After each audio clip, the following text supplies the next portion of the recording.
We start the civil procedure code. मेरी आवाज आ रही है ना प्रॉपर? ये माइक इसका चालू बंद करो इसको.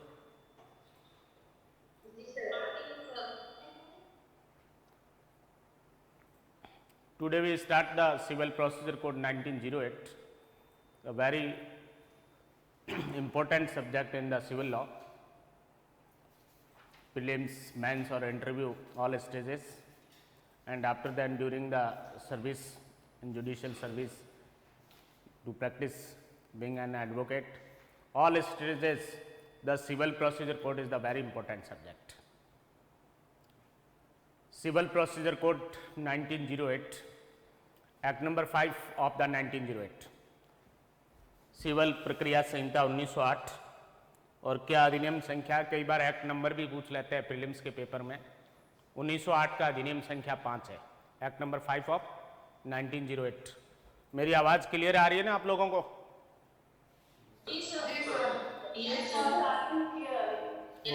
Okay. Law can be divided into the two parts, substantive law and adjective or procedure law. Substantive law and procedure law, the two types of the law. विधि के दो प्रकार है, मौलिक विधि और प्रक्रियात्मक विधि. Subject of the civil procedure,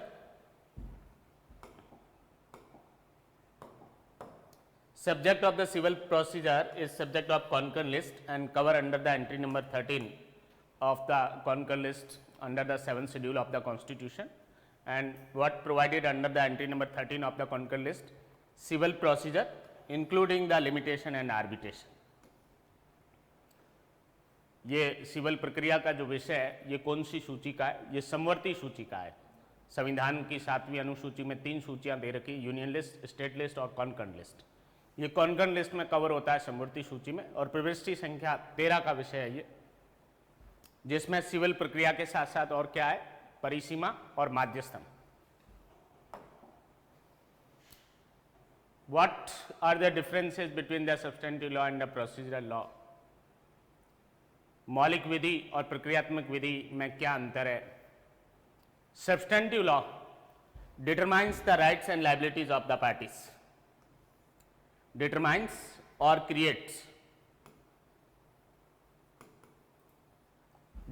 or creates the rights and liabilities of the parties, whereas the procedure law prescribes the practice, procedure and the machinery for enforcement of these rights and liabilities created by substantive law.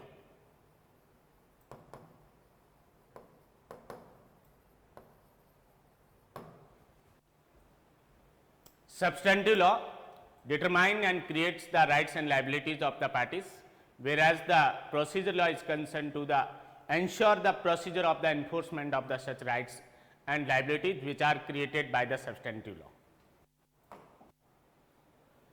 Create or confer substantive legal rights or the legal status, or impose and define the nature and extent of the legal duties, and according to the Halsbury law of the England, example the Indian Contract Act, the Transfer of Property Act, the Industrial Dispute Act, the Indian Penal Code, the personal laws, all are the example of the substantive laws.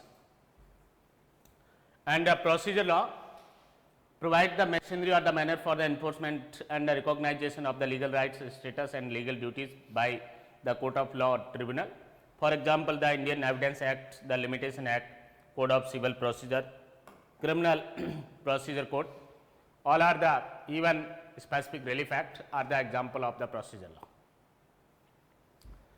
Substantive and procedure laws are complementary to each other and independent and interplay between them.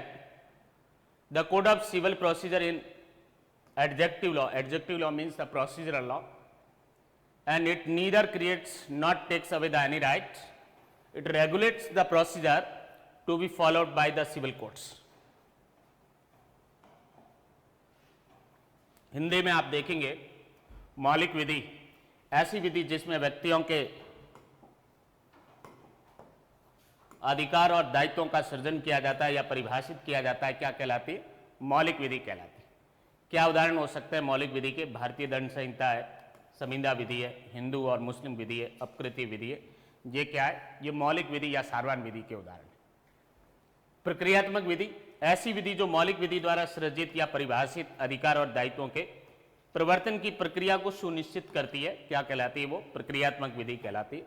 जैसे दंड प्रक्रिया संहिता है, साक्षी विधि है, परिसीमा विधि है, civil प्रक्रिया संहिता है, विनिर्देश अनुतोष अधिनियम है।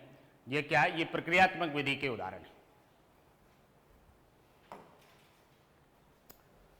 सिविल प्रक्रिया का जो विषय है ये 7वीं अनुसूची की समवर्ती सूची का विषय है और जो प्रविष्टि संख्या 13 में कवर होता है। प्रविष्टि संख्या 13 में कवर होता है, कॉन्करेंट लिस्ट का सब्जेक्ट है। इसका मतलब क्या है? संसद और राज्य विधानमंडल दोनों इस सिविल प्रक्रिया के विषय पर विधि बना सकते हैं। क्या है एंट्री नंबर 13 में? सिविल प्रक्रिया से संबंधित विषय और इसके अंतर्गत परिसीमा और माध्यस्थम भी है वो शामिल है। संसद और राज्य विधानमंडल दोनों को विधि बनाने की शक्ति प्राप्त है। अनुच्छेद 246 के खंड 2 में संविधान के अंदर ऐसा प्रोविजन किया गया है। आर्टिकल 246 देखेंगे आप कॉन्स्टिट्यूशन का। There are 4 points involve in the article 246। Any matter enumerated in the union list, the parliament has exclusive power to enact the law to make the law on that subject. Any matter which is enumerated in the concurrent list, Parliament and state legislature both have the power to enact the law or make the law on the such subject. Any matter enumerated in the state list, subject to the clause 1st and 2nd of the article 246, the state legislature has exclusive power to make the laws, and the matters which are covered under the state list, Parliament has power to make laws for the union territories etc. other territories which not fall under the state as per the clause 4 of the article 246. संघ सूची में जो प्रगणित विषय है 97 subject है। Union list में कितने subject है? 97 विषय है। संघ सूची में प्रगणित विषयों पर विधि बनाने की शक्ति किसके पास है? संसद के पास। समवर्ती सूची में प्रगणित विषय, उस पर विधि बनाने की शक्ति किस अथॉरिटी के पास है? संसद और राज्य विधानमंडल दोनों बना सकते हैं। राज्य सूची में प्रगणित विषय, उस पर विधि कौन बना सकते हैं? अनुच्छेद 246 के खंड 1 और खंड 2 के अधीन रहते हुए राज्य विधानमंडल विधि बना सकता है। उस पर अनन्य शक्ति है राज्य विधानमंडल की, बट अपवादित परिस्थितियां संविधान में दे रखी है जहां राज्य सूची के विषय पर संसद भी विधि बना सकती है। अनुच्छेद 249, 250, 252, 253, 357 ये अपवादित परिस्थितियां हैं जहां संसद राज्य सूची के विषय पर विधि बना सकती है। और संघ राज्य क्षेत्र जो है या अन्य राज्य क्षेत्र जो राज्य की परिभाषा में नहीं आते, उनके लिए राज्य सूची के विषय पर कौन विधि बना सकती है? संसद बना सकती है अनुच्छेद 246 के खंड 4 में। अपना ये जो मैटर है सिविल प्रक्रिया का, ये कॉन्करेंट लिस्ट का सब्जेक्ट है। इस पर पार्लियामेंट भी बना सकती है और स्टेट लेजिस्लेचर भी लॉ बना सकता है। तारा इसको एक बार इसी को स्टार्ट करना पड़ेगा आपको। Whether the civil procedure code is the exhaustive law, civil प्रक्रिया संहिता जो है ये अपने आप में क्या पूर्ण विधि है?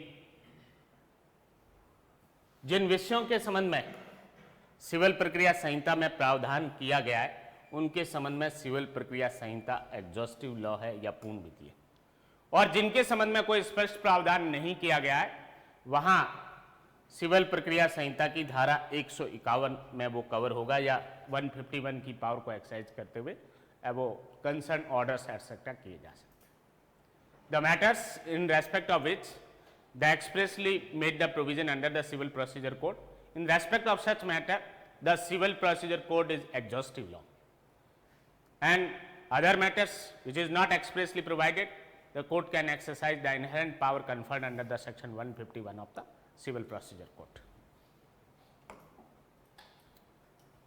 Then CPC is divided into the two parts, the part first and part second of the CPC. इसको पढ़ने से पहले कुछ CPC की हिस्ट्री देखते हैं अपन। यस, इसको बाद में देखेंगे। हिस्ट्री ऑफ कोर्ट, CPC का इतिहास क्या है, भारत में पहली बार कब बनी और उसके बाद कब कब सब्सटीट्यूट हुई, इस पर कई बार एक्सेप्शनली प्रीलिम्स के पेपर में क्वेश्चन पूछ लिया जाता है। The first uniform code of the civil procedure was enacted in the year of 1859.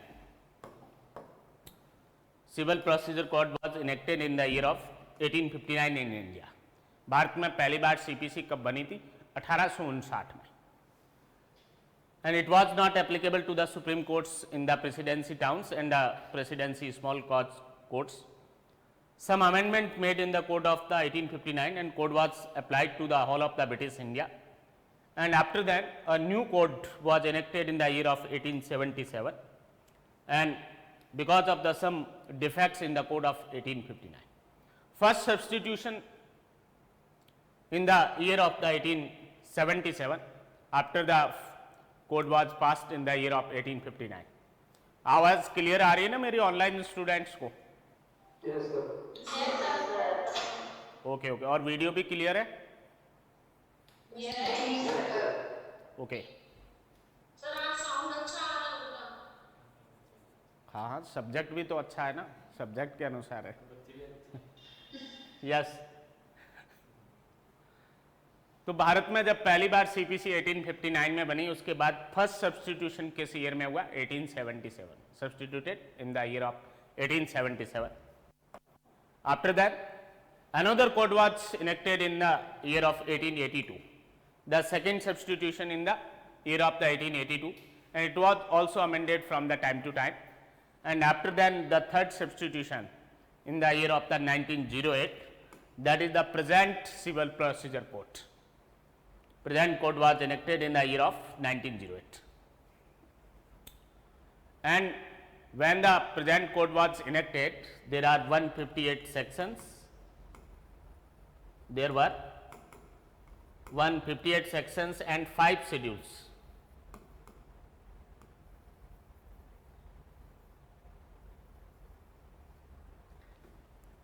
How many schedules and how many sections were in the Civil Procedure Code 1908 when this code was enacted?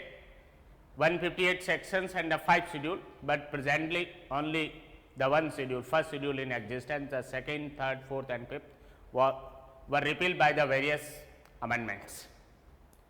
जब 1908 में civil प्रक्रिया संहिता, ये वर्तमान जो आपका subject है, जो आपके सिलेबस का पार्ट है, पारित किया गया था।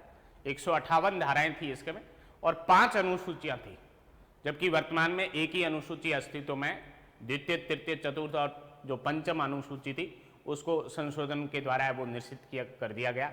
कौन से ईयर में रिपील हुई ये भी देखेंगे अपन, कौन से एक्ट से रिपील हुआ है। Then major amendment in the civil procedure code 1908, amendment act 1951, 1956, 1976, 1999 और 2002, these are the very important amendment in the civil procedure code. Justice Malimath Committee amendment made in the 1976 were not sufficient. With a view to the expeditious disposal of the civil cases, Justice Malimath Committee appointed by the government in pursuance of the recommendation of this committee, code was amended in the 1999 and 2002. On the recommendation of the Justice Malimath Committee, the 1999 and 2002 Civil Procedure Code amendment was passed. Scheme of the code can be divided into the 2 parts. The first part of the CPC, that is called the body of the code, section 1 to 58, and the second part of the CPC, that is called the rules. The first schedule, order 1 to 51 of CPC and appendix A to H. Body of the code containing the section 158 sections and the schedules, the first containing the 51 orders and the rules, and appendix A to H. The CPC is divided into the 2 parts. First part is called the body of the code, section 1 to 58, and the second part of CPC are called the rules, which includes the 1 to 51 orders and the appendix A to H, which are concerned to the various forms of the planned written statements, decrees, execution proceedings, etc. Section deals with the provisions of the substantive nature, laying down the general principle of the jurisdiction. First schedule related to the procedure and method, manner and mode in which jurisdiction may be exercised. Body of the code containing the section is fundamental and cannot be amended except by the legislature. The first schedule of the code containing the orders and rules can be amended by the High Court. Amendment made by the High Court in the rules content in the schedule also becomes a part of the code for the all purpose, as if enacted to the code. Definition of the code in section 2 also states the code includes the rules, and the sections and rules are read together and harmonious construction, but if rules are inconsistent with the sections, then latter will prevail or the section will prevail. Code at a glance. Substantive part of the Code of Civil Procedure containing the 158 sections, and the first schedule comprise the 51 orders and the rules providing the procedure, and appendices contain the model forms of the pleadings, processes, decrees, appeals, execution proceedings, etc. Section 1 to 8 are the preliminary in nature. Section 1 provides for the commencement and the extent of the code. Section 2 is a definition clause. 3 to 8 deal with the constitution of the different types of the courts and their jurisdiction.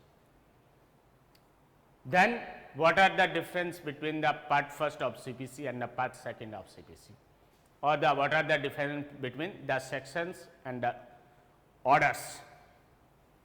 Section 1 to 58, that is called the body of the code, and the order 1 to 51, that is called the rules. What are the differences?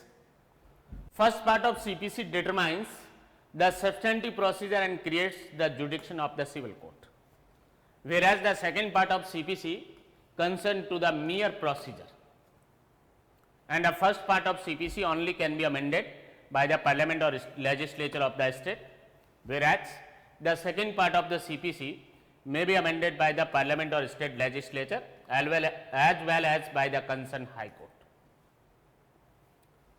First जो part है CPC का वो मौलिक प्रक्रिया का निर्धारण करता है और सिविल न्यायालय जो है उनके क्षेत्राधिकार का सृजन करता है, और जबकि सेकंड जो पार्ट है सीपीसी का जो ऑर्डर्स है ऑर्डर 1 से 51 वो केवल प्रक्रिया से संबंधित है, मियर प्रोसीजर से रिलेटेड है।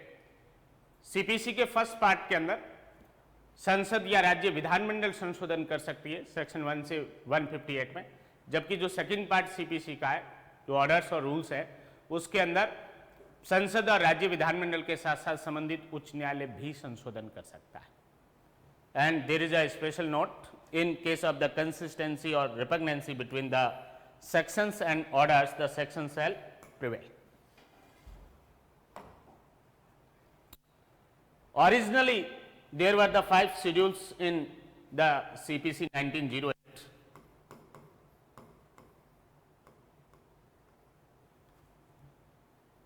The second schedule, that is concerned to the arbitration and repealed by the Arbitration Act 1940. Third schedule, that is concerned to the execution of the decrees by the collector, and that is omitted by the Code of Civil Procedure Amendment Act 1956. The fourth schedule is concerned to the enactments amended,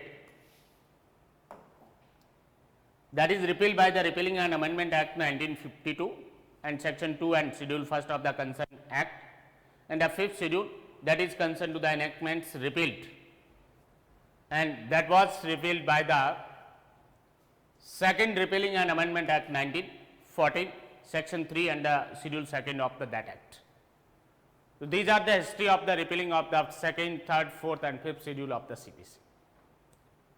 Salem Advocates Bar Association Tamil Nadu versus Union of India 2005 Supreme Court is the very leading judgment in respect of the constitutional validity of the Civil Procedure Code Amendment Act 1999 and 2002. The Supreme Court constitutionality of the such Amendment Act 1999 and 2002 upheld it in this case. Constitutionality upheld it the Civil Procedure Code Amendment Act 1999 and 2002 in this case.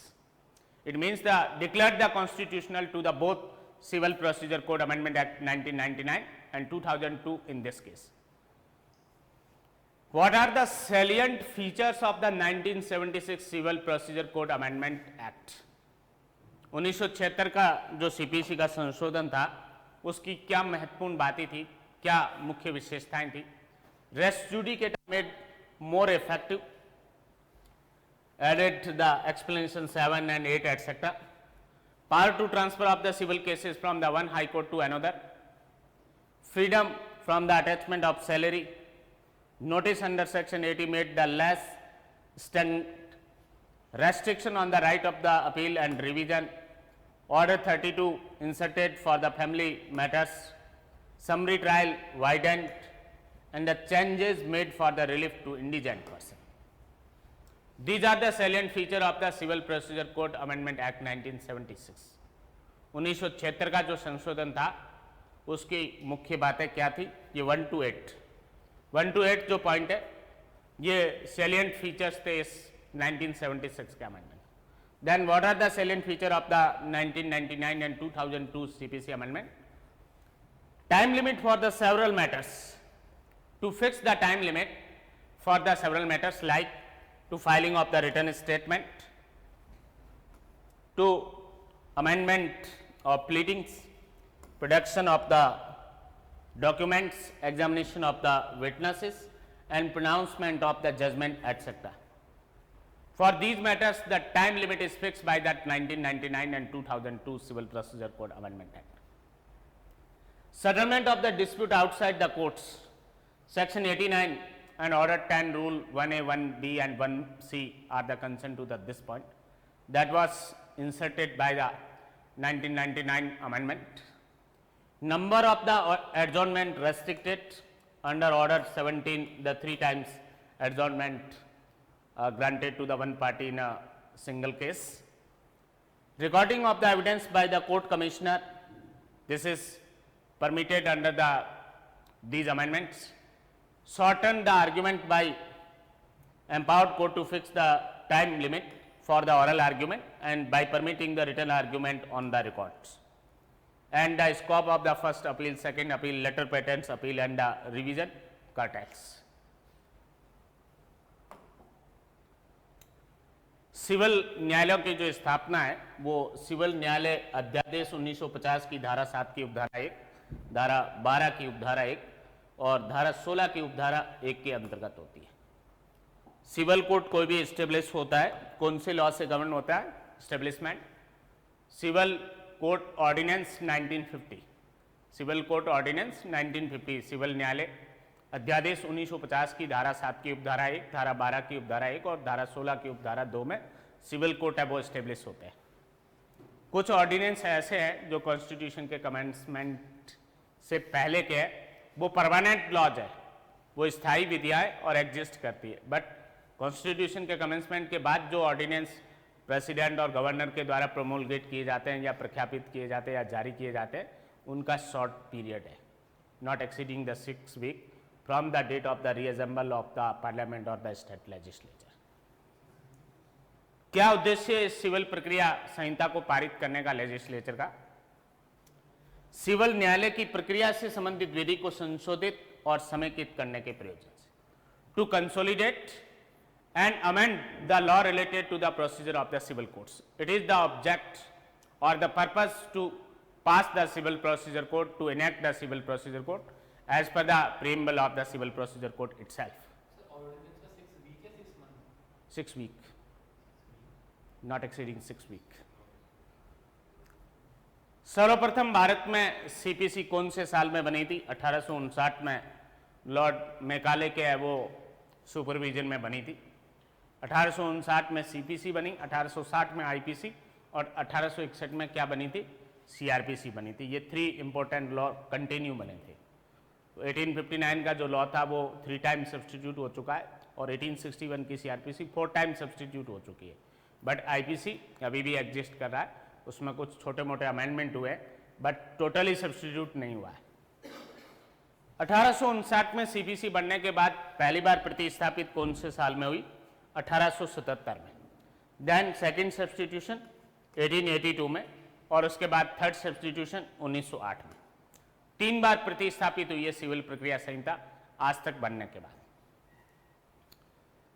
1908 की जो CPC बनी उसमें 158 धाराएं थी और 5 अनुसूचियां थी उसकी। 5 है वो शेड्यूल्स थी।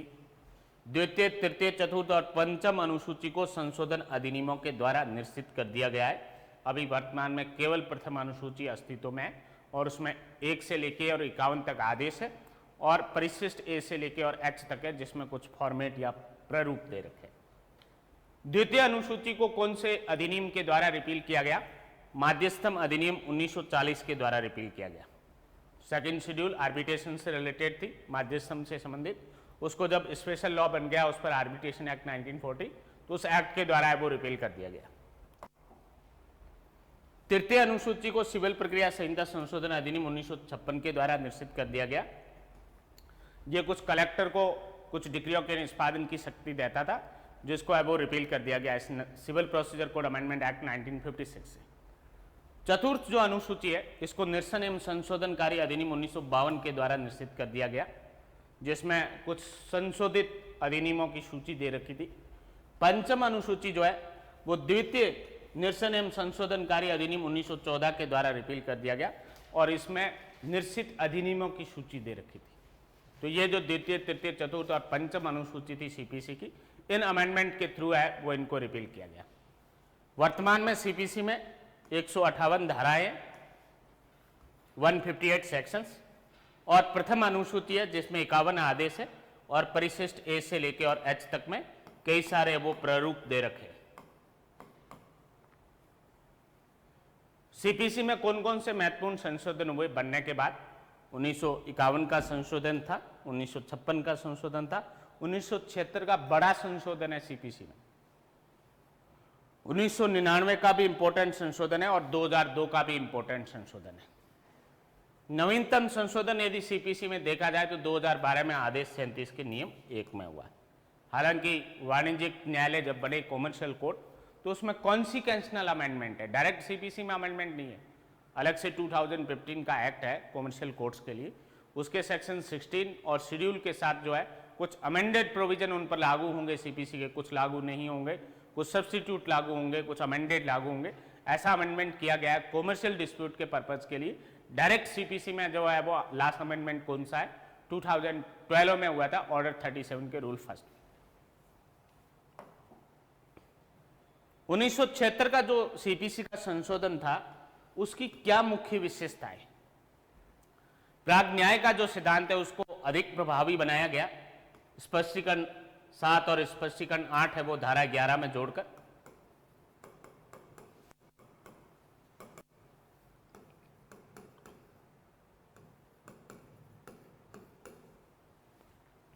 सिविल मामलों के अंदर एक उच्च न्यायालय से दूसरे उच्च न्यायालय को जो है वो मामलों को अंतरित करने की शक्ति से संबंधित है वो संशोधन किया गया। सुप्रीम कोर्ट को पावर दी गई है। वेतन को कुर्की से अब कुछ मामलों में मुक्ति या छूट दी गई। 24 महीनों के बाद जो है मेंटेनेंस से अदर देन कोई है वो डिक्री है तो उसमें आफ्टर 24 मंथ्स जो है वो टोटली एग्जम्प्टेड रहेगी सैलरी। ऐसा प्रोविजन सेक्शन 60 जो सीपीसी का है उसके प्रोविजन में डाला गया। धारा 80 के तहत नोटिस है उसको कम कठोर है वो बनाया गया। बहुत ज़्यादा रिजिड प्रोविजन था, उसको थोड़ा लिबरल किया गया। अपील और पुनरीक्षण के अधिकार पर प्रतिबंध लिबरल किया गया। इसका मतलब धारा 80 की जो धारा 2 है वो जोड़ी गई, जिसमें कोर्ट परमिशन दे सकता है अर्जेंट और जहां इमीडिएट रिलीफ रिक्वायर्ड है वहां एप्लीकेशन के साथ बिना नोटिस दिए भी गवर्नमेंट के अगेंस्ट है वो सूट एंटरटेन हो सकता, कोर्ट परमिट कर सकता है। वो 1976 के अमेंडमेंट का ही परिणाम है। अपील और पुनरीक्षण के अधिकार पर प्रतिबंध है वो लगाया गया। आदेश 32A सीपीसी में जोड़ा गया जो पारिवारिक मामलों में जो है उनके लिए विशेष प्रक्रिया दे रखी। फैमिली जो डिस्प्यूट है या फैमिली मैटर्स है उनसे रिलेटेड संक्षिप्त विचारण को और विस्तृत है वो किया गया। ऑर्डर 37 जो समरी ट्रायल से रिलेटेड है उसके एरिया को है वो वाइड किया गया 1976 के संशोधन से। और निर्धन व्यक्तियों के अनुतोष के लिए भी है वो परिवर्तन किया गया। ऑर्डर 33 जो है इंडिजेंट पर्सन्स के लिए without court fees suit file करने के लिए परमिशन से रिलेटेड उसमें भी अब वो अमेंडमेंट किया गया। 1999 और 2002 का जो सीपीसी का संशोधन है उसकी क्या मुख्य बातें, क्या मुख्य विशेषताएं? कई मामलों के लिए समय सीमा है वो निर्धारित की गई। किन मामलों के लिए? लिखित कथन को पेश करने की समय सीमा है ऑर्डर 8 रूल फर्स्ट में है वो फिक्स की गई।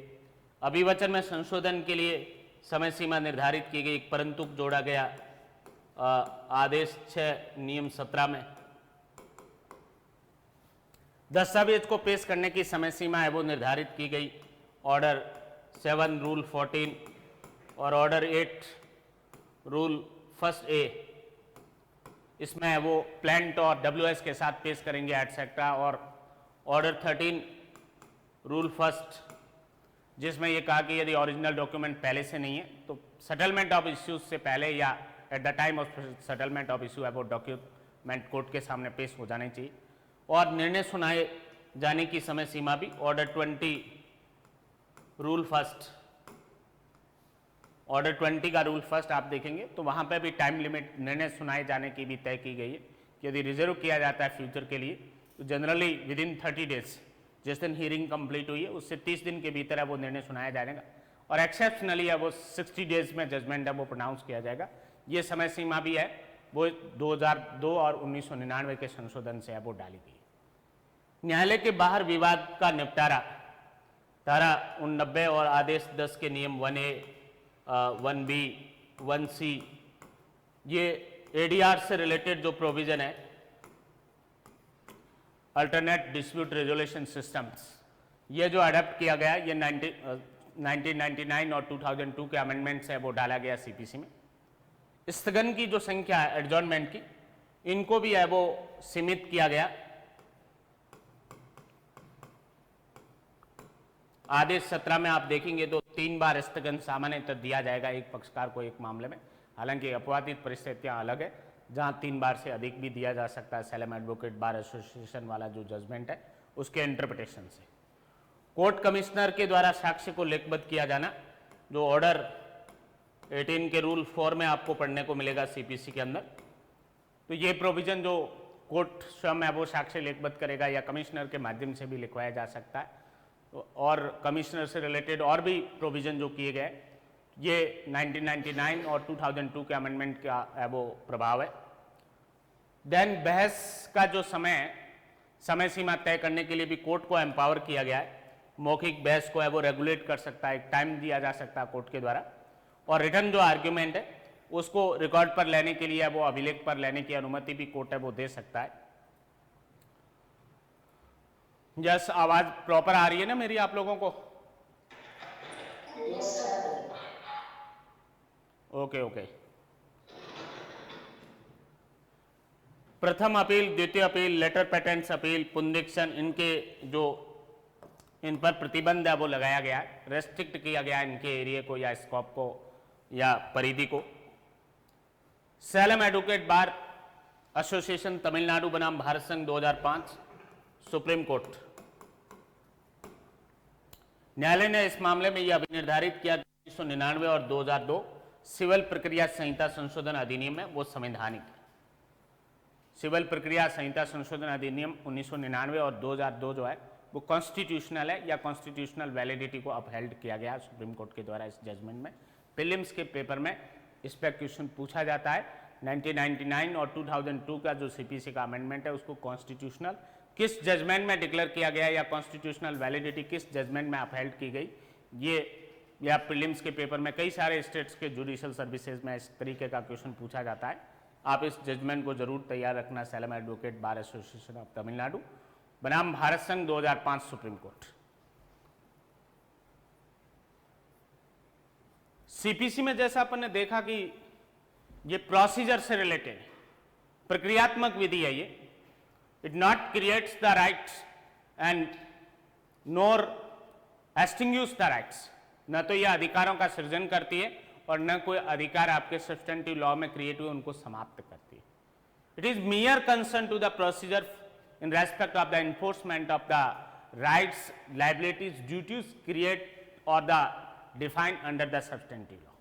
ये प्रक्रिया से संबंधित है, उन अधिकारों के उन दायित्वों के प्रवर्तन करवाने के लिए प्रक्रिया जो है वो CPC से गवर्न होगी। मान लो आपके फेवर में किसी प्रकार का कोई सूट फाइल करने का राइट अराइज हुआ, आपने किसी पार्टी के साथ कॉन्ट्रैक्ट किया था और किसी प्लॉट को खरीदने के लिए या अन्यथा किसी प्रकार का, और दूसरी पार्टी उसका एग्जीक्यूशन नहीं कर रही है, पालन नहीं कर रही है, सेल डीड आपके फेवर में एग्जीक्यूट नहीं कर रही है। तो ऐसा अब राइट आपके फेवर में अराइज हो चुका है, इस राइट को इन्फोर्स करवाने के लिए आपको वो प्रोसीजर कहाँ से लेना होगा, सीपीसी और एसआरए दोनों का प्रोसीजर है वो देखा जाएगा एक साथ। एसआरए के प्रोविजन भी लागू होंगे कि वो उनका स्पेसिफिक इन्फोर्समेंट हो सकता है एक नहीं कॉन्ट्रैक्ट का, और उसके साथ साथ सिविल प्रोसीजर कोर्ट का प्रोसीजर लागू होगा। बट कोर्ट के सामने कैसे पहुंचोगे आप, सूट जो फाइल किया जाएगा आपके द्वारा, उस सूट फाइल करने का प्रोसीजर आपको सीपीसी से ही पढ़ना होगा। सबसे पहले तो आपको प्लान तैयार करना होगा, प्लान तैयार होने के बाद जो है वो आपको कोर्ट के सामने है वो पेश करना होगा। कोर्ट के सामने जब आप प्लान पेश करोगे तो कोर्ट उसमें चेक करेगा कि लिमिटेशन पीरियड में है क्या आपका दावा, आपने प्रॉपर डॉक्यूमेंट पेश कर रखे हैं क्या, कोर्ट फीस प्रॉपर पे की है उस प्लान पर, और भी कोर्ट के जुडिक्शन है क्या इसमें, territorial jurisdiction, pecuniary jurisdiction etcetera, इन सभी बातों को कोर्ट के द्वारा चेक किया जाएगा। और चेक करने पर सब कुछ फिट पाया जाता है तो कोर्ट सिविल सूट का जो रजिस्टर है उसके अंदर दर्ज करने का ऑर्डर करता है। ऑर्डर करने के बाद कोर्ट का अगला स्टेज रहता है सेकंड पार्टी को कॉल करे, डिफेंडेंट के अगेंस्ट है वो समन इशू करता है कोर्ट। जब समन की सर्विस हो जाती है तो डिफेंडेंट उसके कॉन्सिक्वेंस में अपीयर होता है कोर्ट के सामने, उस डिफेंस में उसका अपना WS फाइल करने का राइट होता है, वो WS पेश कर सकता है। WS पेश होने के बाद कोर्ट कोई सेक्शन ऑर्डर 10 CPC एटसेट्रा की एग्जामिनेशन भी कर सकती है पार्टीज की। देन अगला स्टेज आता है फ्रेमिंग ऑफ इश्यूज, विवादों की विरचना करना। कोर्ट है वो प्लीडिंग्स को देखेगा, जो plan.ws कोर्ट के सामने पेश किया गया है उसको रीड आउट किया जाएगा कोर्ट के द्वारा, और कोर्ट उसमें से ये देखेगा कि वो मेन पॉइंट्स क्या है जिनको लेके पार्टीज के बीच में डिस्प्यूट है, लॉ के पॉइंट्स क्या है और पॉइंट्स ऑफ फैक्ट, तथ्य के बिंदु क्या है, विधि के बिंदु क्या है, जिन पर पार्टीज के राइट्स एंड लाइबिलिटीज डिपेंड करते हैं, पक्षकारों के अधिकार और दायित्व निर्भर करते हैं। ऐसे महत्वपूर्ण बिंदु क्या है तथ्य और विधि के, उनको कोर्ट है वो अलग करता है, वो क्या कहलाते, वो इश्यूज कहलाते, वो विवादक कहलाते। कोर्ट विवादकों की विरचना करता है। इश्यूज फ्रेम करने के बाद एविडेंस स्टार्ट होती है, एक्चुअल ट्रायल स्टार्ट होती है। सिविल के अंदर ट्रायल कहाँ से शुरू होती है, from the framing of issues, विवादकों की विरचना से है वो स्टार्ट होती है। तो ऐसी कंडीशन में कोर्ट जो है वो इशू फ्रेम करने के बाद सबसे पहले सामान्यतः प्लेंटिफ को अपॉर्चुनिटी दी जाती है एविडेंस पेश करने के लिए।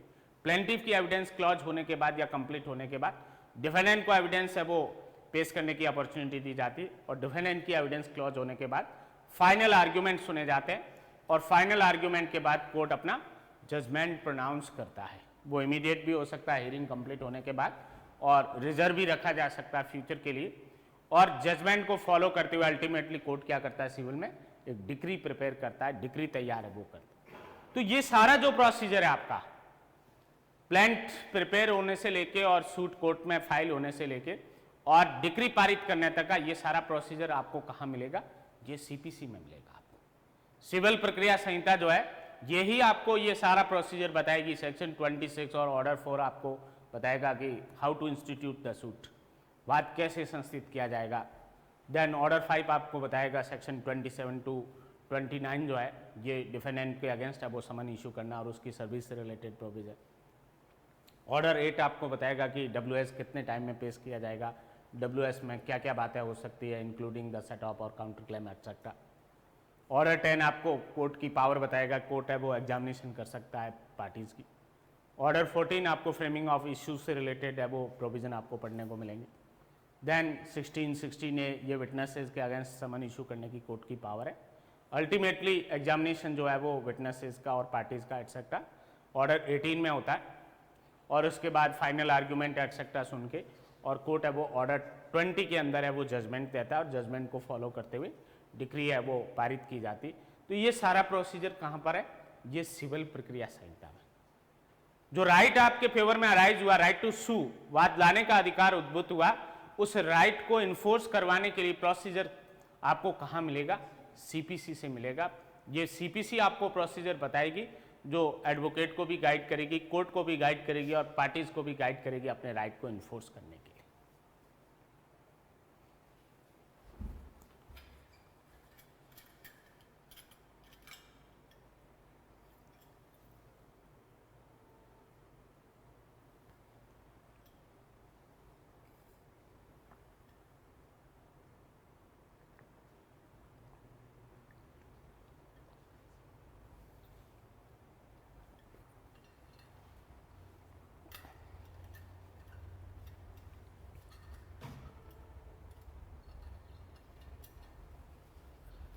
यस, तो ये सारी जो प्रक्रिया है ये आपको सीपीसी में पढ़ने को मिलेगी। ऑर्डर 1 से लेके और 20 तक की जो यात्रा है, इवन जजमेंट भी पारित हो गया, डिग्री भी पारित हो गई, इसका एग्जीक्यूशन करवाना है। वो फ्रूट जो कोर्ट में उस जजमेंट के अंदर और डिग्री के अंदर आपको दिया है रिलीफ के रूप में, उस रिलीफ को एक्चुअली प्राप्त करने के लिए एक प्रोसेस और चलाना पड़ेगा आपको, जो एग्जीक्यूशन प्रोसेस कहलाता है, निष्पादन की कार्रवाई कहलाती है। वो ऑर्डर 21 और सेक्शन 36 टू 74 धारा 36 से लेके और 74 तक के जो प्रावधान और आदेश 21, वो एक एंटायर अपने आप में अलग लॉ है।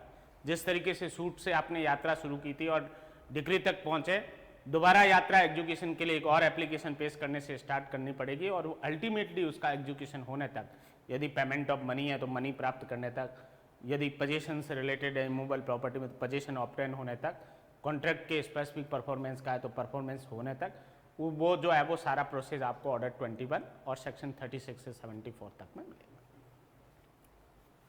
तो इस तरीके से सिविल प्रक्रिया संहिता जो है वो प्रक्रिया से संबंधित है। आपका वाद संस्थित करने की सारी प्रक्रिया और कोर्ट की भी प्रक्रिया संस्थित होने के बाद कोर्ट है वो किस तरीके से है वो स्टेज बाय स्टेज आगे बढ़ेगा उसमें, और पार्टीज की क्या क्या ड्यूटीज दे रखी है कोर्ट को असिस्ट वो करने में to find out the truth, सत्य को तक पहुंचने के लिए न्यायालय को है वो पार्टीज किस तरीके से है वो सहायता कर सकती है। ये सारी बातें आपको सीपीसी में पढ़ने को मिलेगी। Provision of the CPC should be read simultaneously. Certain provision of CPC should be read simultaneously. कुछ प्रावधान CPC के ऐसे हैं जिन सेक्शंस को और ऑर्डर्स और रूल्स को आपको एक साथ पढ़ना है। ऐसे कौन से प्रोविजन हैं जिनको आपको एक साथ पढ़ना है, जो परीक्षा की दृष्टि से है वो कंबाइन वो होने पर ही आपका है वो कंप्लीट आंसर हो सकता है। उसके लिए टेबल फॉर्मेट में अपन देखेंगे। Like provision as to the provincial small cause court, section 7 and order 50. Section 7 read with the order 50 of the CPC, and both provision are concerned to the which topic? Provincial small cause courts, प्रांतीय लघुवाद न्यायालय। आदेश धारा जो 7 है CPC की और आदेश 50, इन दोनों provision को एक साथ पढ़ने की आवश्यकता है। दोनों एक ही टॉपिक से रिलेटेड है, प्रांतीय लघुवाद न्यायालय। कुछ बातें सेक्शंस में दे रखी है इसकी और रिमेनिंग जो है वो ऑर्डर 50 में दे रखा है। Order 51 read with the section 8 of CPC, vice versa section 8 read with the order 51 of the CPC. What is the subject matter of the section 8 ना order 51 of the CPC? Presidency small cause court. Presidency लघुवाद न्यायालय जो है उससे संबंधित प्रावधान धारा 8 में दे रखा है और कुछ प्रावधान इसका आदेश 51 में दे रखा है। इन दोनों प्रोविजन को, सेक्शन 8 और ऑर्डर 51 को एक साथ पढ़ने की आवश्यकता है। Then section 26 read with the order 4 of CPC. What is the subject matter of the section 26 and order 4 of CPC?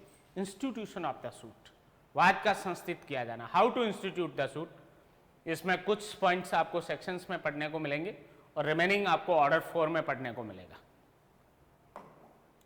Next, section 26 to 29 of CPC read with the order 5। धारा जो 27 से 29 तक है सिविल प्रक्रिया संहिता को, उसको आदेश 5 के साथ पढ़ना है आपको। और ये दोनों प्रोविजन किस टॉपिक पर है? Service of summons on defendant, प्रतिवादी पर समन की तामील से संबंधित है। Section 30 and 32 read with the order 11, 12 and 13 of CPC. Concern to the which topic? Power of the court to pass the order of discovery etc. and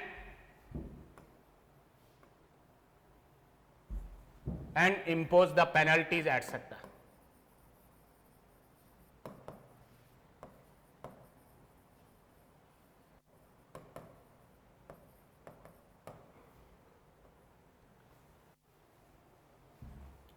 Next one, section 31 read with the order 16 and 16A of the CPC. Concern to the which topic? Summons to witnesses.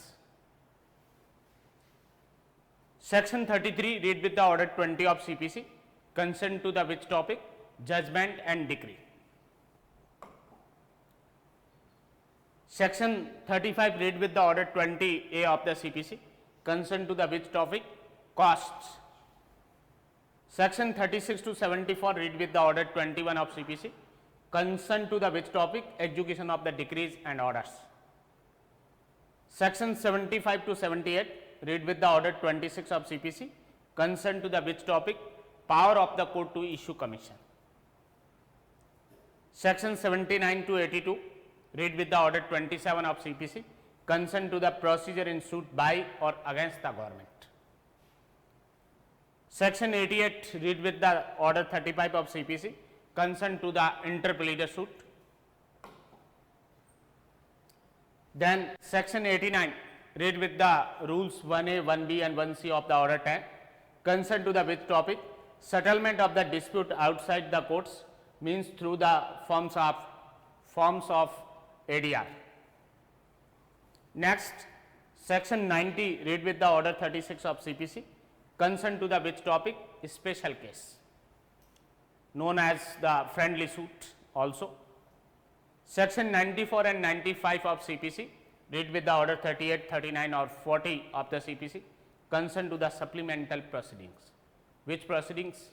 Proceeding for arrest of defendant before judgment, proceeding for the attachment of the defendant's property before judgment, proceeding for the granting temporary injunction, proceeding for pass the interlocutory order, proceeding for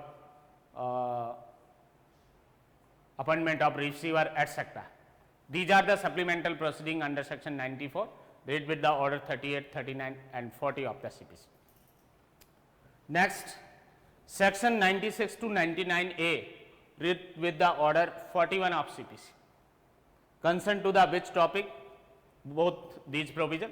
Appeal from the original decrees, means the first appeal.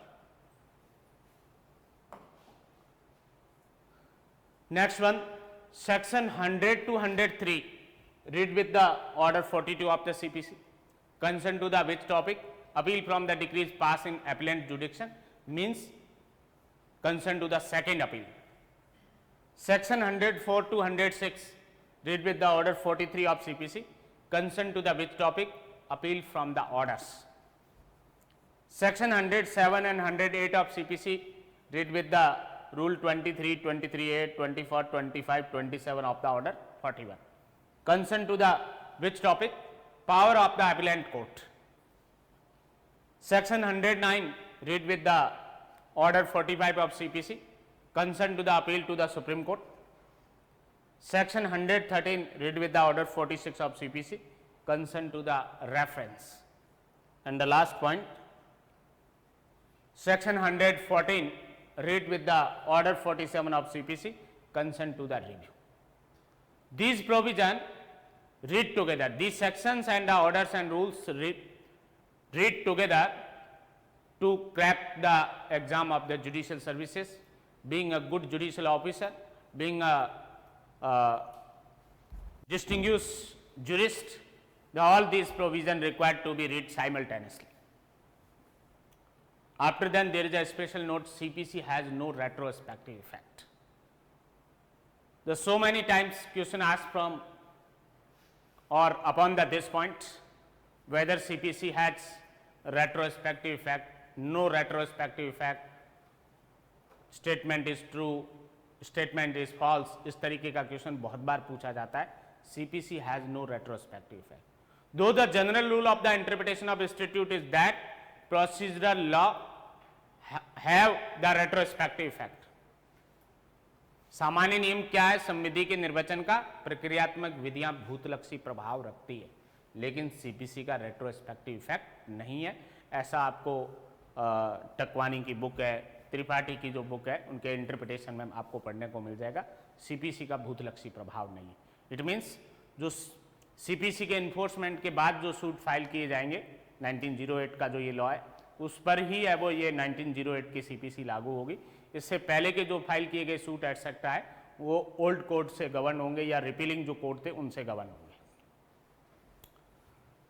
ये एक judgement भी आपको पढ़ने को मिल सकता है supreme court का, Garikapati Veeraya versus N Subhash Chaudhary 1957 Supreme court.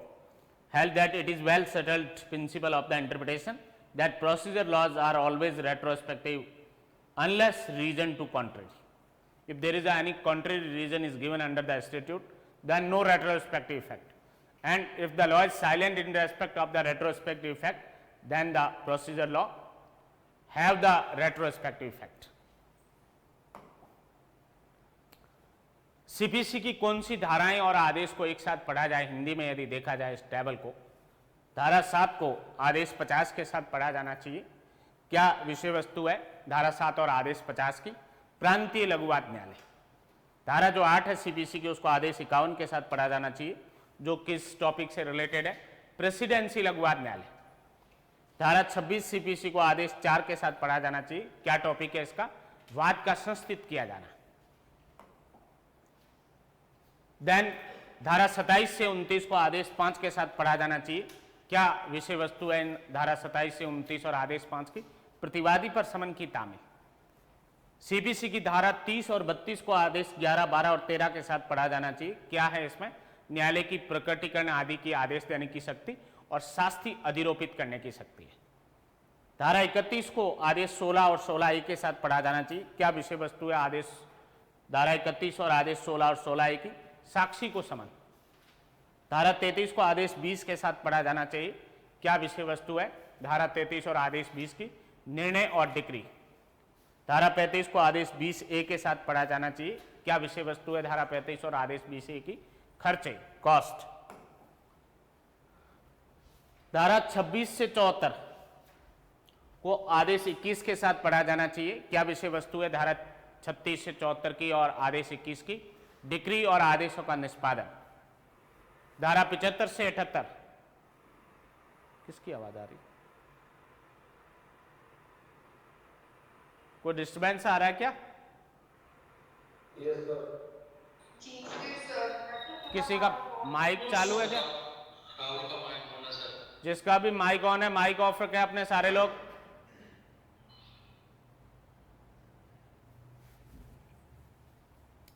Yes, धारा 75 से 78 को आदेश 26 के साथ पढ़ना आपको। कमीशन जारी करने से संबंधित है ये, या आनुषंगिक कार्रवाइयां।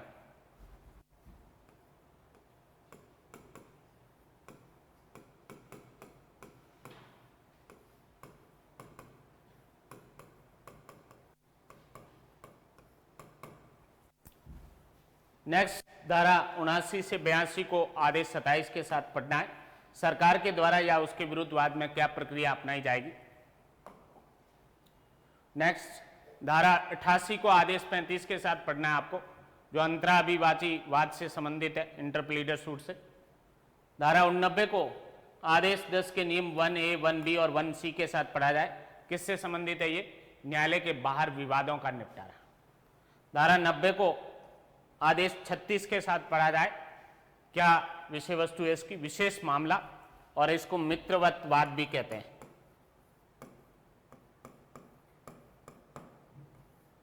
Friendly suit. धारा 94 से 95 को आदेश 38, 39 और 40 से संबंधित पढ़नी चाहिए। और किससे संबंधित है ये? अनुपूरक कार्रवाइयां। धारा 96 से 99A को आदेश 41 के साथ पढ़ा जाना चाहिए। किससे रिलेटेड है ये? मूल डिक्री से अपील या प्रथम अपील से संबंधित है। धारा 100 से 103 को आदेश 42 के साथ पढ़ना चाहिए। किससे संबंधित है ये? द्वितीय अपील से संबंधित। रामदेव जी, हाँ जी।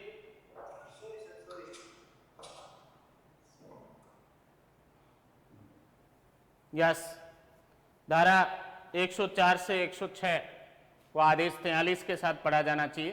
किससे संबंधित है ये? आदेशों से अपील से संबंधित है। धारा 107 और 108 इसको आदेश 41 के नियम 23, 23A, 24, 25 और 27 के साथ पढ़ा जाना चाहिए। किससे संबंधित है ये? अपीलीय न्यायालयों की शक्तियों से संबंधित है। देन धारा 109 से 112 इसको आदेश 45 के साथ पढ़ा जाना चाहिए। किससे संबंधित है ये? सर्वोच्च न्यायालय में अपील या सर्वोच्च न्यायालय को अपील। धारा 113 को आदेश 46 के साथ पढ़ा जाना चाहिए।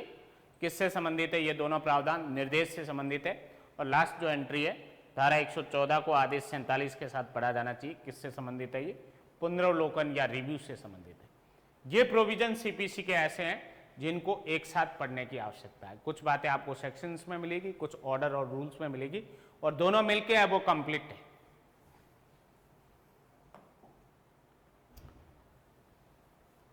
Then the CPC starts. The section 1 of the CPC is concerned to the short title, commencement and extent. This act may be cited as a Code of Civil Procedure 1908. What is the short title of this code? The Code of Civil Procedure 1908. And what is the date of the commencement of this act? 1st January 1909. 1st January 1909 is the date of the commencement of the Civil Procedure Code. Several times the question asked from this date of the commencement of CPC. And what is the extension, territorial extension of the Civil Procedure Code? It extends the whole of the India except the state of the Nagaland and the tribal areas of Assam.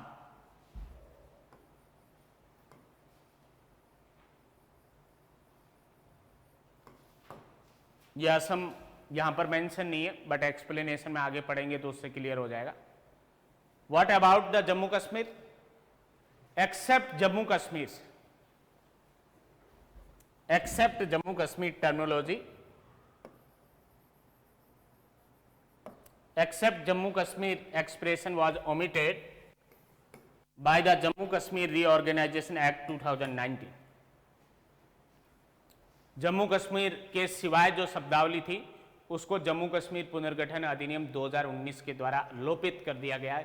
तो अभी वर्तमान में क्या स्थिति है? Civil procedure code applies extended to the Jammu Kashmir union territory and the Ladakh union territory both. Provided that the state government concerned may by notification in official gazette extend the provision of this code or any of them to all or any part of the state, all or the any part of the state of the Nagaland or the tribal areas as the case may be, with such supplemental, incidental or consequential modifications as may be specified in the notification. Proviso empowered the Nagaland state government and the Assam state government to extend the provision of the civil procedure code on the whole or the part of the state of Nagaland and the tribal areas of the Assam with some modifications which is specified in the notification. How to extend the CPC in the state of Nagaland and the tribal areas of the Assam? By notification in official gazette by the concerned state government, Nagaland state government or the Assam state government, with the some modifications. And the explanation that is concerned to the meaning of the tribal areas terminology used under the clause 3rd of the subsection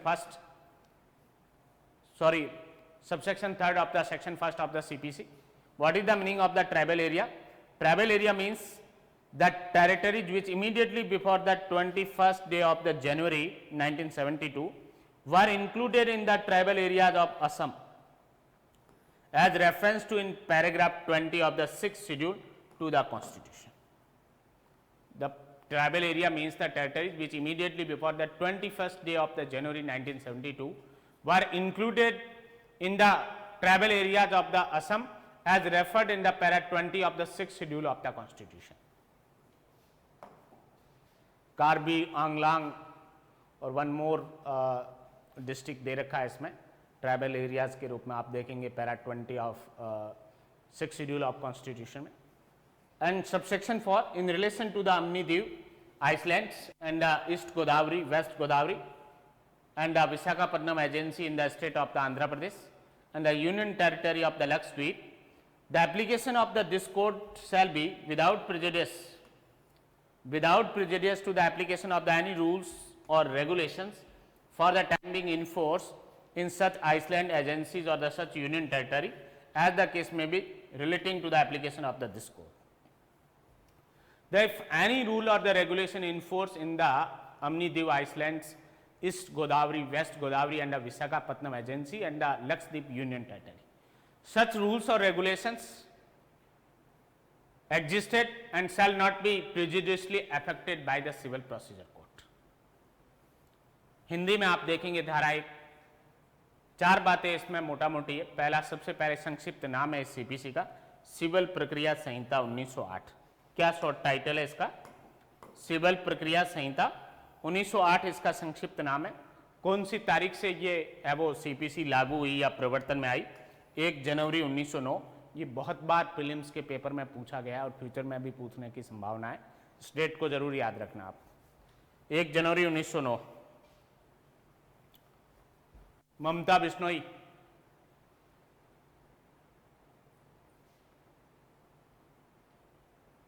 ममता आवाज आ रही मेरी? Okay. IPC कौन सी तारीख को enforce में आई? Sir IPC sir 1 अक्टूबर या 6 अक्टूबर?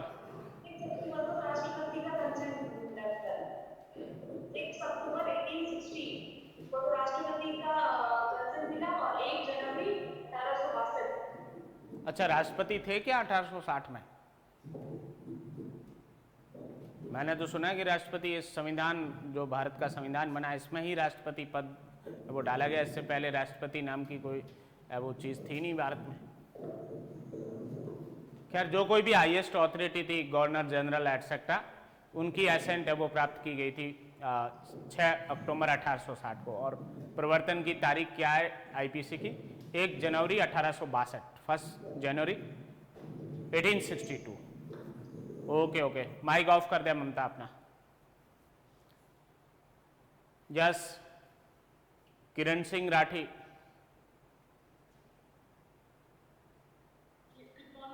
Very good morning Kiran. What is the date of the commencement of CrPC? First of April 1974। 1 April 1974। Okay okay. Yes, Aamir Hussain.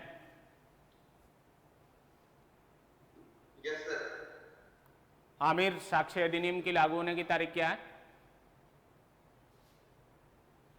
Sorry sir, मुझे ये नहीं था अभी स्टार्ट नहीं किया था। और मैं कहता हूँ कि 1 सितंबर 1872। क्या कहना है आपका? हाँ सॉरी सर, 1 सितंबर 1872। हाँ सर, कॉन्ट्रैक्ट एक्ट और इसकी सीएम सर एक ही डेट को लागू हुई, 1 सितंबर 1872 को। Yes sir. ओके। 1 जनवरी 1909 को सीपीसी प्रवर्तन में आई या लागू हुई।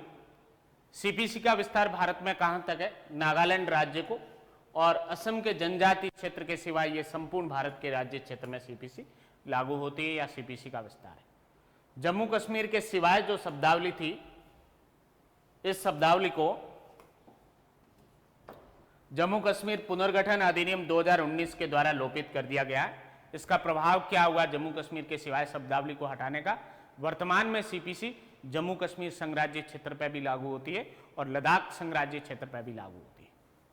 परंतु जो है, जिसमें नागालैंड और असम की राज्य सरकारों को पावर दी गई है कि वो शासकीय राजपत्र में अधिसूचना द्वारा कुछ उपांतरण और अनुकूलन के साथ सीपीसी को है वो लागू कर सकती है, संपूर्ण राज्य में लागू कर सकती है या उसके भाग में कर सकती है।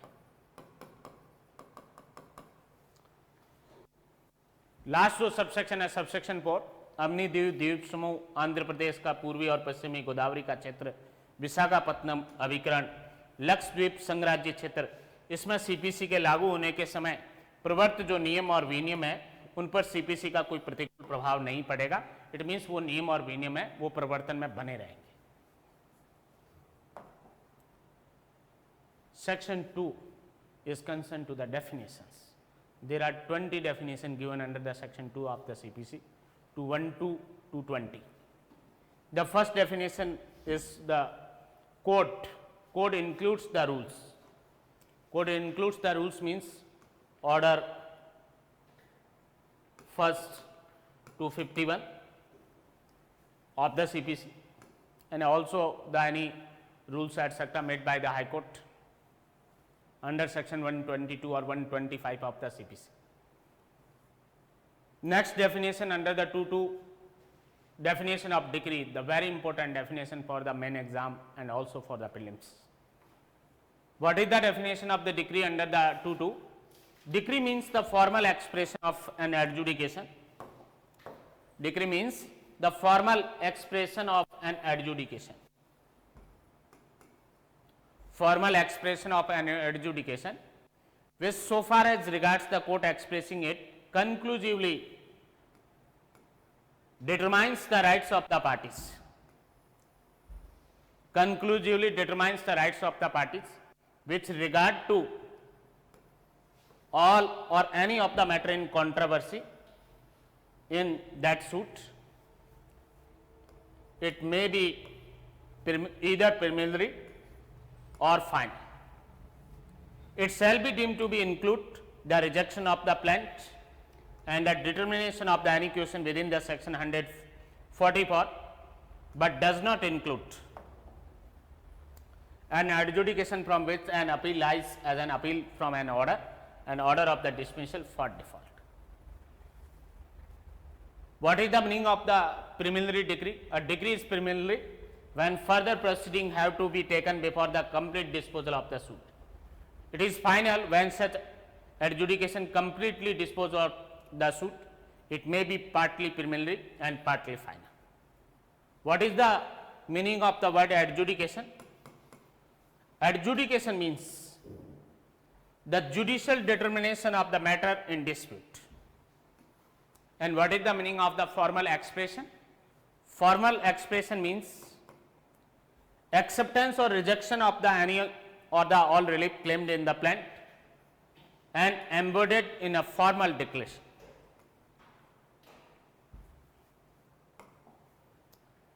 What are the essential conditions of the decree? There must be an adjudication. Such adjudication must have been made in the suit, determines the rights of the party with regard to the all or any of the matter in controversy in the suit. Determination must be of the conclusive nature and formal expression of the such adjudication. These are the 5 essential ingredients of the decrees. There must be an adjudication, and the formal expression of the adjudication. Decree must be in a suit in respect of the all or any matter in controversy between the parties. Decree conclusively determines the rights of the parties. All these are either may be preliminary or final. All these are the essential ingredients of the decree, which concluded from the definition of the decree given under the 2.2. Classes of the decree. Court recognize the following classes of the decree. Preliminary decree. When adjudication decides the rights of the party with regard to the all or any of the matter in controversy, the suit, but does not completely dispose of the suit, then it is a preliminary decree. A preliminary decree is only a stage is working out the rights of the party which are to be finally adjudicated by a final decree. Court provides for the passing of the preliminary decree in the following suits: suit for the possession and mean profit under Order 20 Rule 12, administration suit Order 20 Rule 13, suits for preemption Order 20 Rule 14, suit for the dissolution of the partnership firm Order 20 Rule 15, suit for the foreclosure of the mortgage property etc. under the Order 34 Rule 2, 3 etc. All these express provision under the Civil Procedure Code were permitted to pass the preliminary decree in a suit.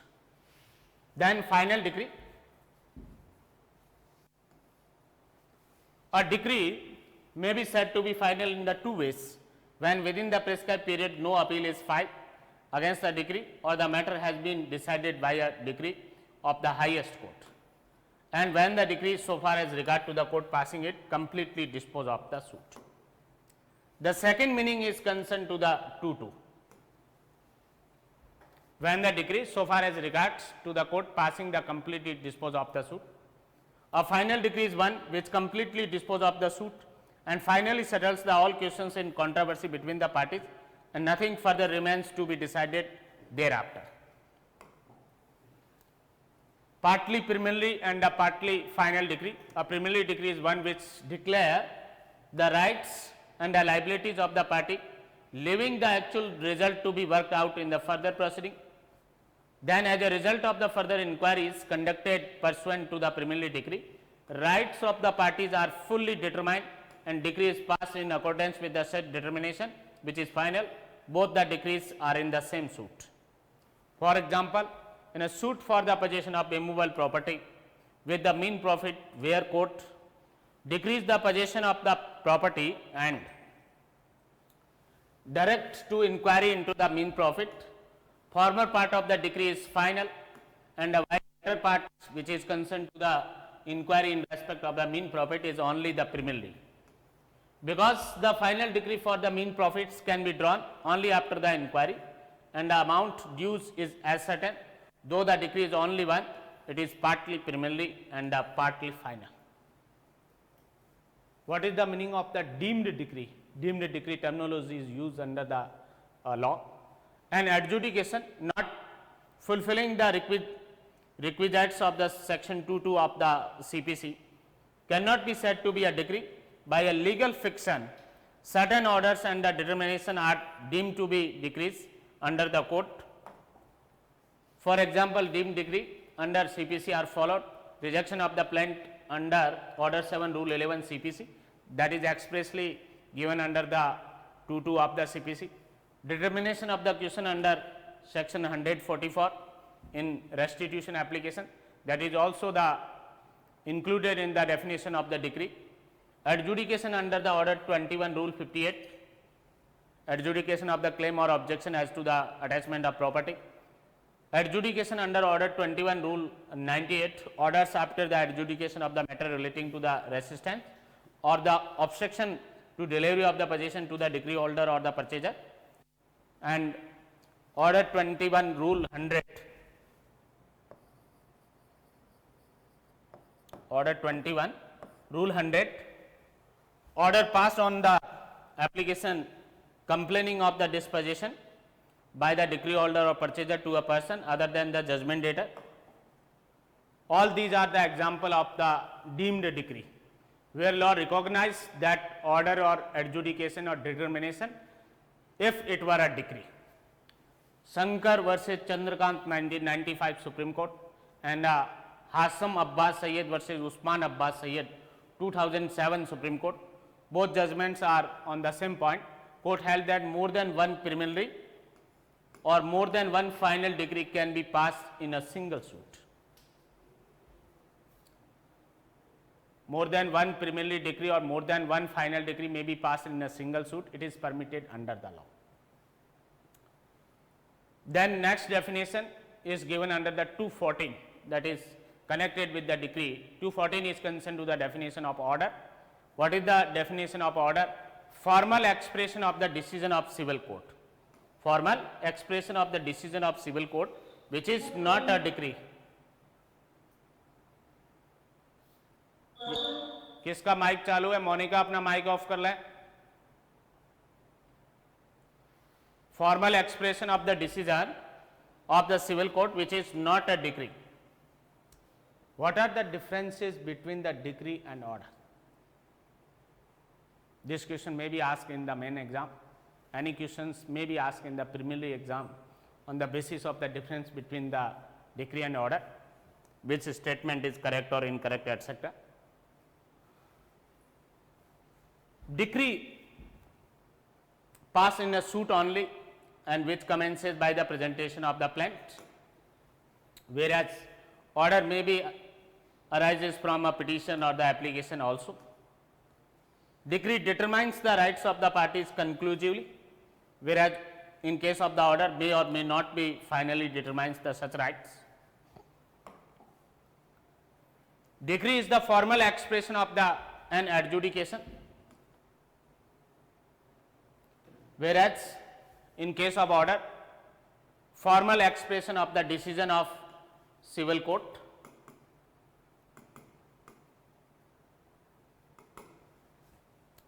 Decree generally the one decree is passed in a single suit except expressly provided, whereas can be many orders passed in a single proceeding.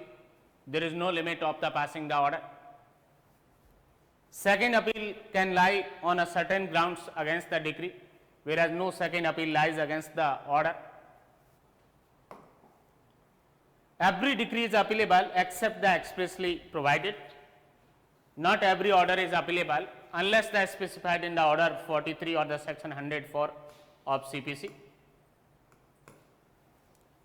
Preliminary decree can be passed in a certain suit, whereas order may be interim or final. These are the some basic differences between the decree and orders. Hindi में आप देखेंगे धारा 2 में परिभाषाएं। सबसे पहली परिभाषा संहिता की है, और संहिता में क्या शामिल है? नियम भी शामिल है।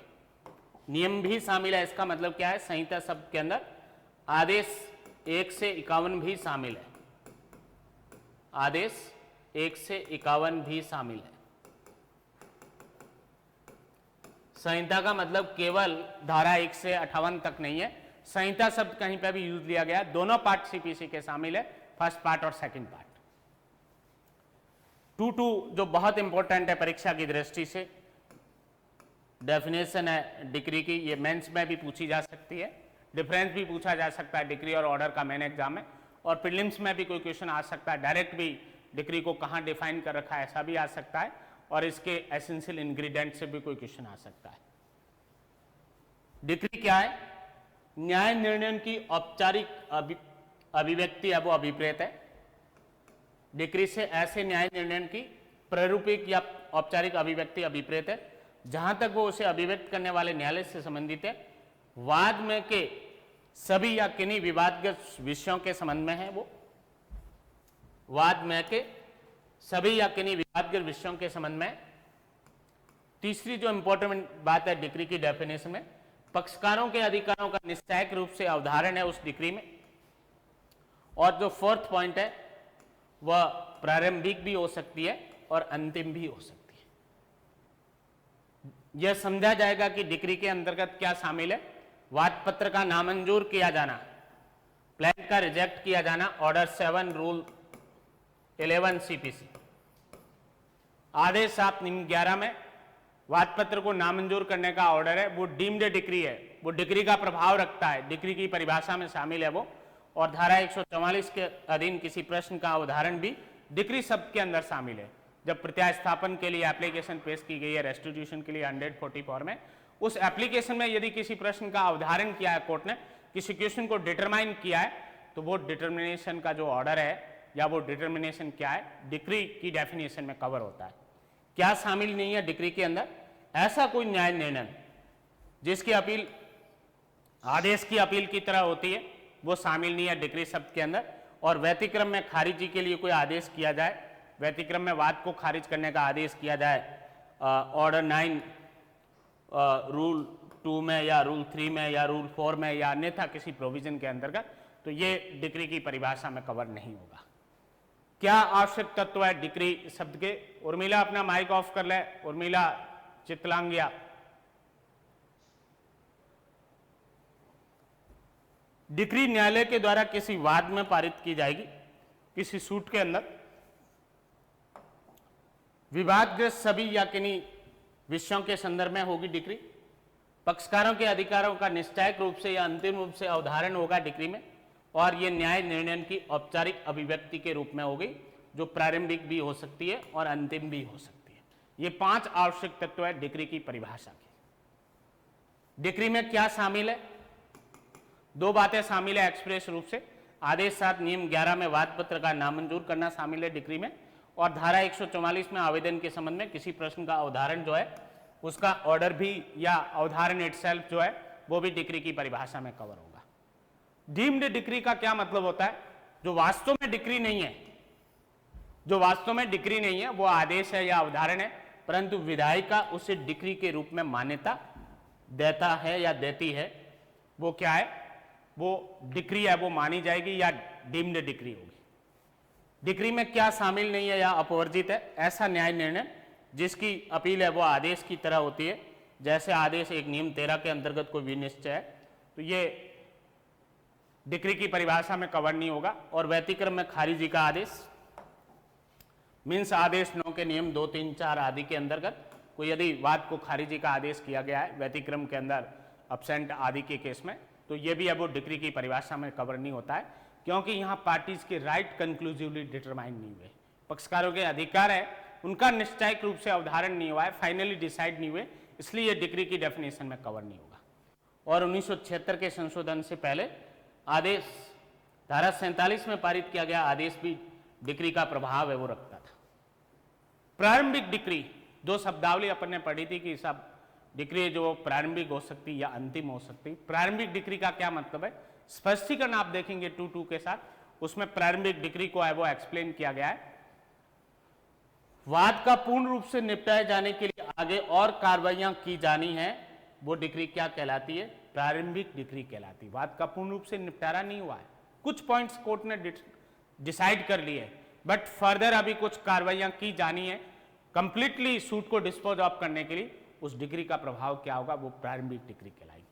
आदेश 20 के नियम 12 से 16 और 18 में ऐसा प्रावधान है कुछ वादों के अंदर, और आदेश 34 के भी नियम 2, 4, 7 आदि जो है उसमें आप देखेंगे तो वहां प्रीमियरली डिक्री या प्रारंभिक डिक्री से संबंधित प्रावधान।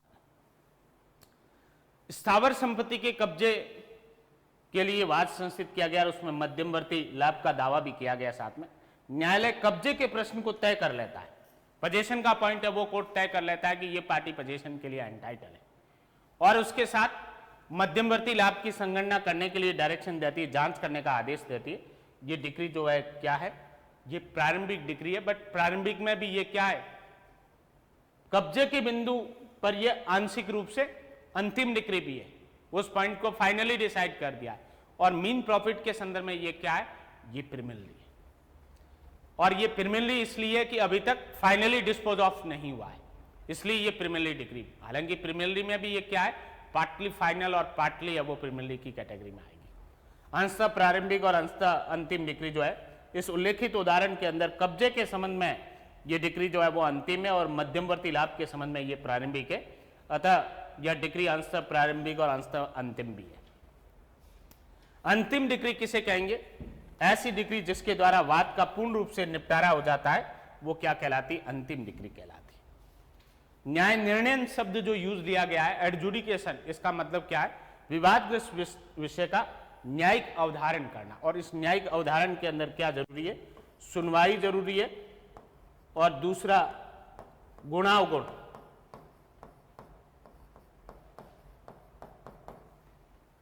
हियरिंग और मेरिट, सुनना भी जरूरी है पार्टी को, और मेरिट पर कुछ डिसाइड किया जाए, वो क्या है, वो एडजुडिकेशन है, न्याय निर्णय। औपचारिक अभिव्यक्ति जो शब्द यूज लिया गया, इसका क्या मतलब है, वाद पत्र में दावाकृत सभी या किसी अनुतोष को स्वीकार करने या नामंजूर करने की जो घोषणा है वो क्या कहलाती है, वो औपचारिक अभिव्यक्ति कहलाती है। जो रिलीफ क्लेम किए गए हैं उनको एक्सेप्ट करने की डिक्लेरेशन कोर्ट की या रिजेक्ट करने की डिक्लेरेशन क्या कहलाती है, फॉर्मल एक्सप्रेशन, औपचारिक अभिव्यक्ति कहलाती है। प्रारंभिक डिक्री को अपील में यदि निरस्त कर दिया जाता है तो अंतिम डिक्री भी निरस्त हो जाती है जिस पर प्रारंभिक डिक्री है वो आधारित थी। सॉरी, वो अंतिम डिक्री जिस प्रारंभिक डिक्री पर आधारित थी, यदि प्रीमियरली डिक्री या वो कैंसिल या रद्द हो जाती है तो अंतिम डिक्री भी रद्द हो जाएगी। ऐसा आपको इंटरप्रिटेशन में मिल जाएगा। शंकर बनाम चंद्रकांत 1995 सुप्रीम कोर्ट, और हासम अब्बास सैयद बनाम उस्मान अब्बास सैयद 2007 सुप्रीम कोर्ट, ये दोनों एक ही एबो पॉइंट पे है जजमेंट। एक मामले में एक से अधिक अंतिम डिक्री एबो पारित की जा सकती है, और इसमें भी यही बात कही कि एक केस के अंदर एक से अधिक अंतिम डिक्री पारित हो सकती है। नेक्स्ट 214, जिसमें आदेश को परिभाषित कर रखा है, ऑर्डर को।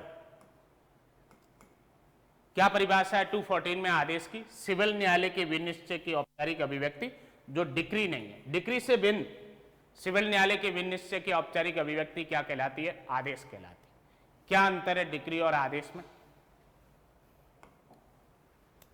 डिक्री किसी वाद में पारित की जाती है जो वाद पत्र उपस्थित करके अब वो प्रारंभ किया जाता है, जबकि आदेश वाद के अलावा अन्य विधिक कार्रवाइयां या आवेदन में भी पारित किया जा सकता है।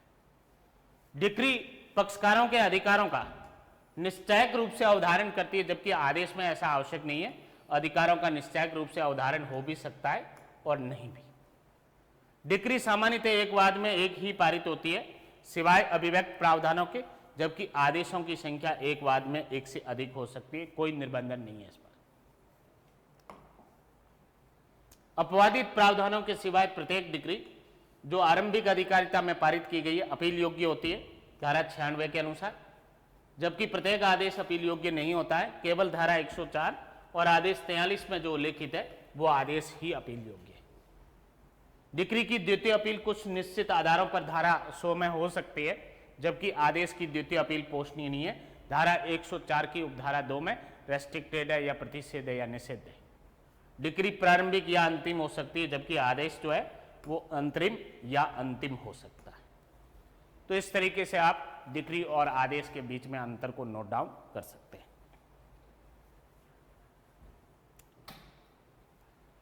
किसी भी प्रकार का मोस्ट रीजनेबल डाउट हो आप लोगों का इन